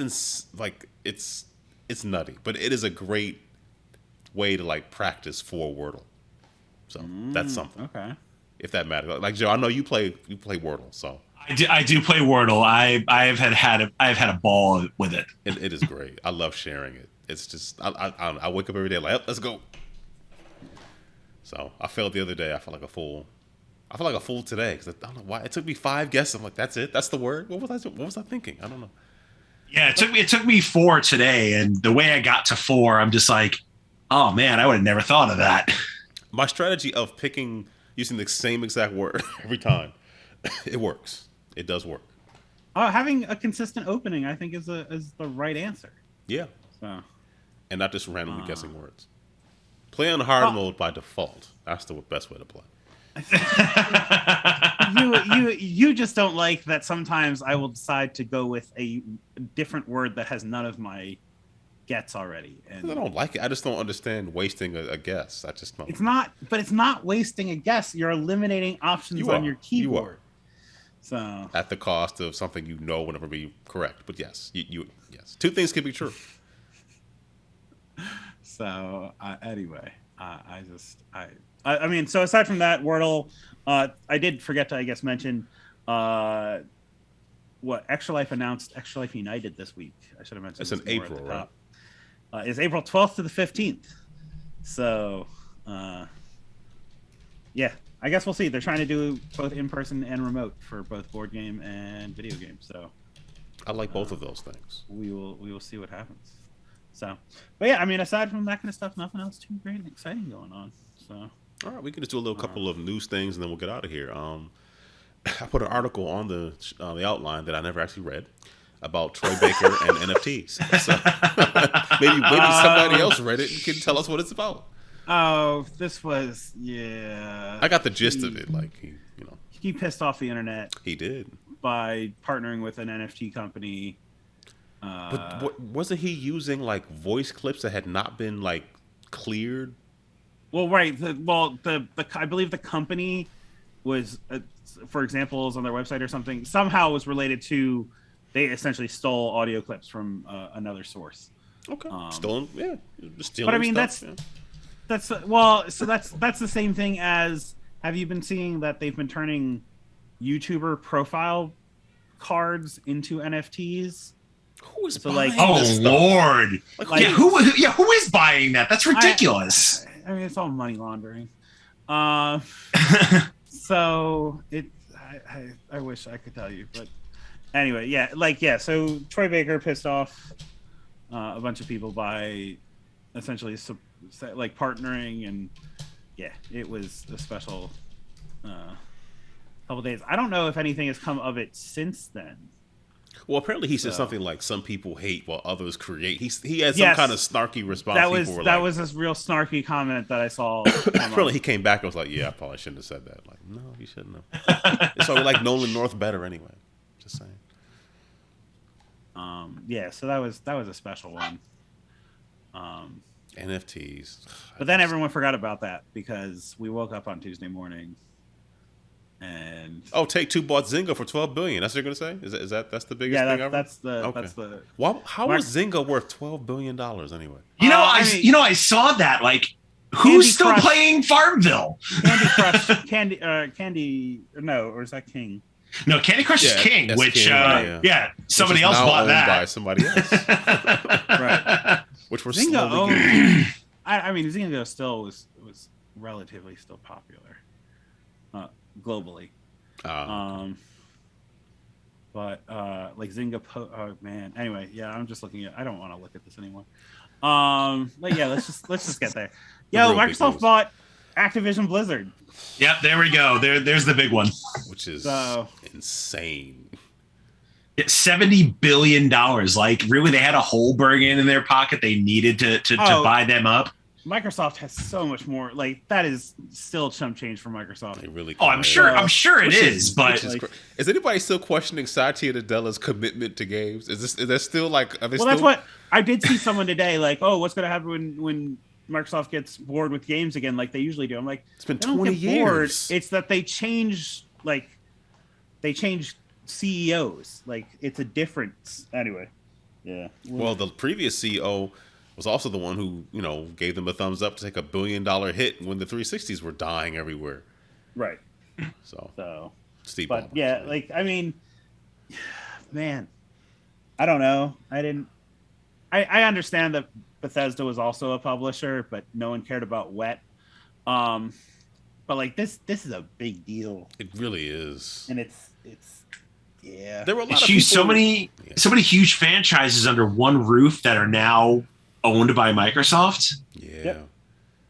A lot of doom and gloom. I mean, a lot of people are like, this is going to be bad. I'm like, well, everybody. Consolidation is not good for the industry. It's like, that's probably not. That is relatively a fact. Like, and other industries can point to that. And at the same time, Microsoft also paid $70 billion for Blizzard's current problems. Right. Yes, but that's true. But see that they only paid $70 billion because of Blizzard's current problems. Like, if you had evaluated Blizzard 2 years ago, way more than $70 billion. They were already on a drop because of this, and now, yeah, it's so weird. Like, and it also makes me wonder how long this has been in the works. Because I mean, obviously, it didn't just come together last minute, but like, Bungie left Microsoft, like, bought their freedom from Microsoft. Yep. To go publish Destiny with Activision, publish Destiny 1 and 2, and then in late 2019, early 2020, they broke away from Activision to publish themselves. And is that because there was some inkling of, we could be swallowed up again by the same company? That's true. Maybe the writing was on the wall. Maybe they knew that, we don't want to be owned by Microsoft again. Right. Like, Microsoft is looking, and this is one they could do. And I know they came out and said, like, value Bobby Kotick and whatnot, but like, he's going to work there for 5 minutes after that ink is signed, and then get like almost $300 million. Oh yeah, he's going to get a huge severance. His golden parachute is locked in. So, but like, scumbag. Right now, he reports, like, in theory, he will report to Phil Spencer, who didn't say the nicest things about him 2 weeks ago. No, he didn't. Nor should he have. Right. I'm not saying he should have, but like, that is not a sustainable work relationship at that point. Like, well, given his issues, even if he didn't say anything negative, it still was not sustainable. I mean, he shepherded, and a company that the culture was disgusting, and he knew about it. He lied and said he didn't, but he knew about it. he knew No, about it. he didn't protected care. his buddies. Right. He swept it under the rug, Yep. and then everybody lifted that rug up, threw out all the dirty laundry, and be like, "Here, this is what happened." But between all of like the allegations of like sexual assault and sexual harassment, hell, down to that like secret Cosby chat, like they all had too. Cool. I don't know. People just like, how can we be disgusting? I know how. Okay, like, Yeah, join me. I'll take I'll take things that are screwed up for 1,000, Alex. So I mean, I know people are disappointed to hear like Saudi come out and support it, but like anyway, it will be gone, and we will see. Hopefully, we'll see the changes that I think a lot of people want to see. I guess one definitely good. Go ahead. I hope so, because I basically have written off Blizzard at this point until they clean house. So hopefully this is a good thing. Yeah. At least this does feel like, I don't know what their plans are, but maybe people release a game and not lose their jobs like the next day. Yeah, Which is a good thing. Right. Which would be different. I mean, so for the vast majority of people, mergers come with a level of safety, but there's also still going to be at least, and not an insignificant number of people that are going to be made redundant. Yeah. In this merger, like you don't need, and I guess it depends on how they're going to operate, and we will see.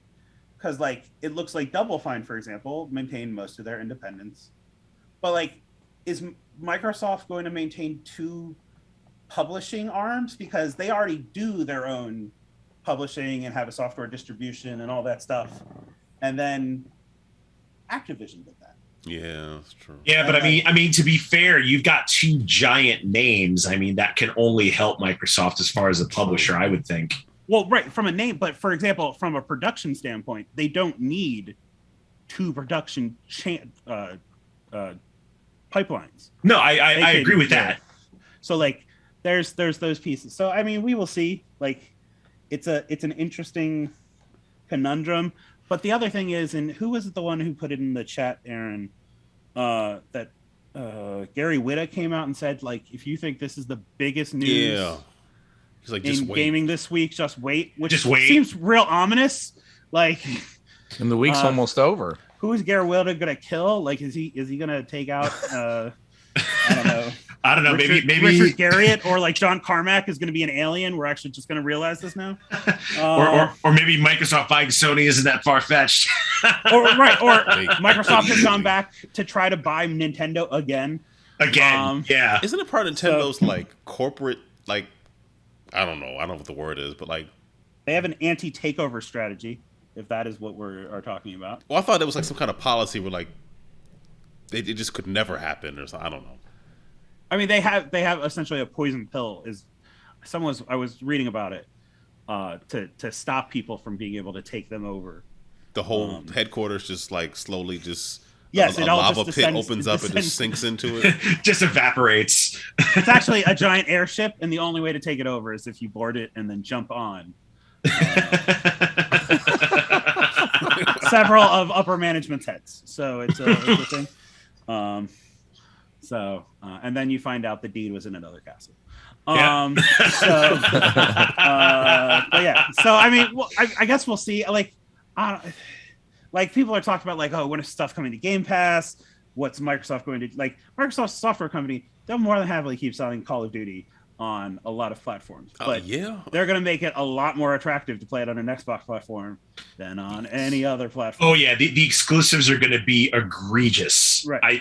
It's going to happen. Or like it'll be on Game Pass, and at best, I don't even think like Call of Duty doesn't sell separate DLC anymore, right? Because it doesn't make sense to separate they just sell your like environment. battle passes and stuff. Right. It's battle for like or seasons or whatever. Right. So for cosmetics and whatnot.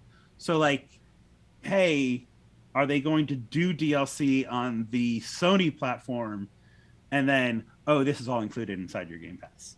Or I can see that happening. So it'll be real interesting. I mean, one thing I'd like, and this is a very like personal and such low risk thing. Crash Bandicoot. Maybe this means some more backwards compatibility we could talk about again, because oh yeah, the legal part of it. Suddenly, there's not another company in the way of you making a bunch of Activision games Now that's something I Backwards had. compatible. Ooh. Is this no about thought Blur, to. Tiny? Is this about That's spicy. I like that. I mean, it was never about Blur because Split Second was the better of the two racing games that came out that week. Blur? Why are you But telling lies on a Thursday night? Split Second was so good. Come on. So Disney's never gonna let that game come back out. But, that's so. They good. were different enough they could coexist. They Yes. were. Actually, Blur, they both died, so it didn't really matter. right. No. Blur was realistic Mario Kart. I agree with that. But like just like the number of Activision games that you could put like again, people keep pointing out Microsoft now owns both Spyro and Crash Bandicoot. Yes, they do. Yeah, they do. 100%. Crash 4 was fantastic, by the way. Like if they could bring some of those back catalog, and I mean I still like Skylanders. Toys for Bob. It's funny. I've been saying that they should have purchased. Was it Playful, the developers of the Super Lucky's Tale? Okay. But now they have Toys for Bob. They have a really good, platforming house. team. So, see what But yeah, happens. so I mean, I hope at least like Voodoo Phil Vince Spencer gets 2. the backwards compatibility group back together and be like, it's time to move some of these other backwards compatible games to Guitar Hero Xbox Live. Harmonix would never let that happen. 'Cause they bought all that up.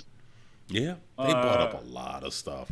Oh, they did say that they're going to definitely be looking at some of the back catalog. I think the word Hexen was being thrown around. Yeah, I'm keeps looking talking at about the- that, yeah. The quote here right now from Phil Spencer. I was looking at the IP list. I mean, let's go. King's Quest, Guitar Hero. I should know this, but I think they got Hexen. I mean, they have the lot. whole like '90s first-person catalog between id and Raven and whatnot. So like, Yeah, no kidding. They have all the Time to- Sierra stuff.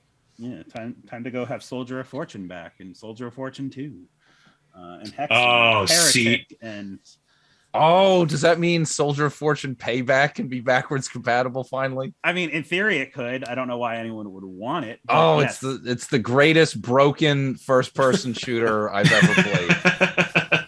That's a box So- quote. The greatest broken game we'll ever. Greatest broken game of all time.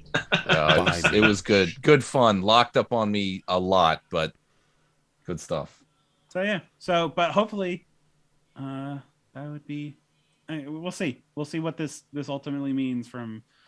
I mean, because now people are like, well, who should Sony buy? They should buy Platinum, or they should buy From. I saw people throwing that around. That's been talked about for a long time. I think that'd be a smart move if Sony It bought would be From smart. Software.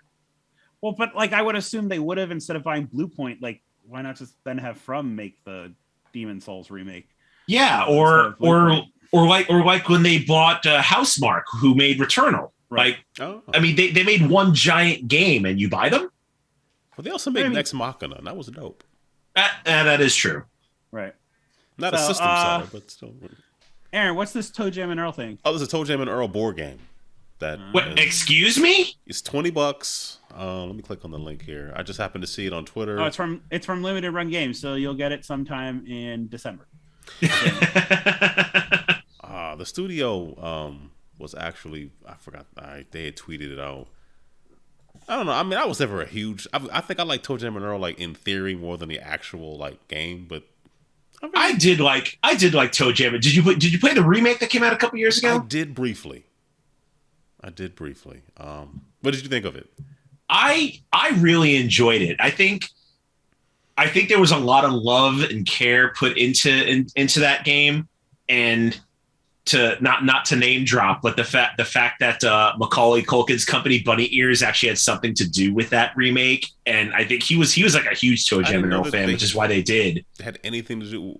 I didn't, Yeah. Enlighten me. I had no idea this was a thing. Yeah, so apparently Macaulay Culkin has like a production company. It's called Bunny Ears, and his website's bunnyears.com. You can go visit it, and he does like a whole bunch of stuff. But yeah, apparently his company had a hand in the Toe Jam and Earl remake. No, I didn't know that. I know he had the company, but I didn't know what they did. Okay. Yeah, apparently it's just like a bunch of variety stuff. They make designer spatulas. They produce. I Video mean, games. I have no idea other than his website, which like produces like comedy videos every now and then yeah, the hand in Toe Jam and Earl, that game. That's all I knew of him. Okay, cool. I don't know. I thought it was interesting. I stood up on the outline. So yeah. But yeah, Toe Jam and Earl board game. That's I believe that's intriguing. It's co-op, I think, or well, maybe it's semi-cooperative. You're trying to collect the pieces of the ship or whatever, but I think maybe you're trying to race to get more than your opponents or something like that. So okay, so it follows the game pretty much. Yeah, so it seemed pretty neat. So it might be worth checking out. And that is it. So we are going to Wrap this up. We're going to wrap this up. So Joe, any shout outs, plugs, anything you want to say on our way out? Yeah. So, I mean, I guess it's been a year since I've been on the Twitch Spaces, just about. So, I definitely want to thank a couple of fellow streamers for obviously letting me share their platform. I mean, to you all, thank you. I mean, you didn't have to invite me, but you did. I definitely appreciate it. Yes, but early on, a lot of supporters that helped me out. Benita K, Monique, Game Freak Game Girl, they basically boosted me up in the beginning and got me a lot of my followers. Amanda Panda, amazing person. Meeple Grande, Panic Games, and of course Jess from Chickskin Game. They're all amazing folks and have welcomed me in with open arms, and I cannot thank them enough for where I am at this point in my for lack of a better term, streaming career. Okay, yeah, those are all great people. Yeah. Yeah, definitely throw those thank yous out there. And if anybody happens to come by my channel and you happen to drop me a sub or bits, any payouts I get from Twitch go to charity. I don't keep them. I don't want them. I don't care. So I take that funding and put it back out in the world and let it do good. All right. Very cool. All right. All your information will be in the show notes and everything, so people can find you and support you. Yep, I am Phantom Meeple everywhere, so I'm not hard to find. All right. Well, it's been a pleasure doing the show with you. Yeah, likewise. This has been great. Mike, anything?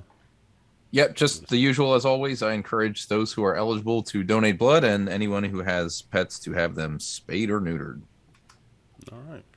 I'll just say once again, Joe, thank you for hanging out with us. I will definitely hit you up about the 18XX stuff, and yeah, for sure. I will gladly give you a walkthrough.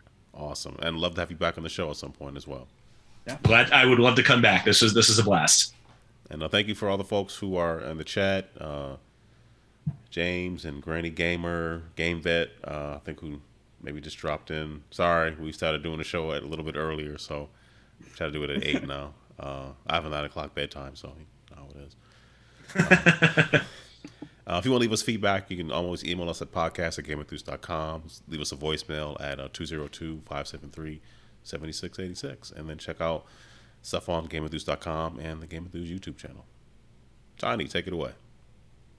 Oh man, it is a new year, and you could raise some money for your local Children's Miracle Network hospital. So you can go to extra-life.org, sign up, choose from over 170 different children's hospitals across Canada and the U.S., and 100% of the money you raise goes directly to the hospital of your choice.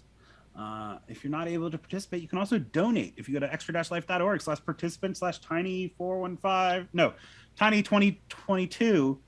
For right now, we'll fix it once the GameEnthus is open. You can donate there, right? And 100% of it goes to. I don't think anyone else is on the GameEnthus team yet, so it is literally only me. Getting in on the ground floor. Nice. Gotta start somewhere. You can donate there, and 100% of it goes to Children's Hospital Philadelphia. So, and we are. I have to go back and do the calculations, but like rapidly approaching $100,000 raised since GameEnthus started participating in Extra Life. So. That's awesome. Yeah. So, and I think with that, that's all we got. All right.